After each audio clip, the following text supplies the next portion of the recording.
To face mass தர்க்கம் யாரை பற்றி பார்க்க போகிறோம்னா அதிமுகவில் பார்த்தீங்கன்னா எடப்பாடி பழனிசாமிக்கு எதிராக பார்த்தீங்கன்னா ஓபிஎஸ் இருக்கார்.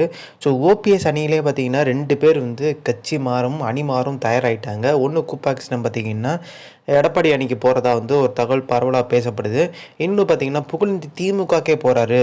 ஸோ திமுகவில் இருக்க முக்கியமான நபர்கள் நம்ம திரும்பி டிடி தினகரன் அணியில் இருந்தார், தங்கத்தமிழ் செல்வன், அவங்க மூலமாக பார்த்தீங்கன்னா பேச்சுவார்த்தை நடத்தி பார்த்தீங்கன்னா இப்போ இந்த ஜூன் 4 தேர்தல் ரிசல்ட்டுக்காண்டி தான் வெயிட் பண்ணிகிட்ருக்காங்க. ரிசல்ட் வந்தோடனே பார்த்திங்கன்னா போகிறதுக்கான வாய்ப்பு அதிகம்ன்றாங்க.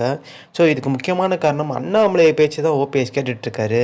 ஸோ எங்கள் பேச்சை கேட்கலன்னு சொல்லிட்டு பார்த்திங்கன்னா புகழேந்தி பார்த்திங்கன்னா அதிருப்தியை வெளிப்படுத்திகிட்ருக்காரு.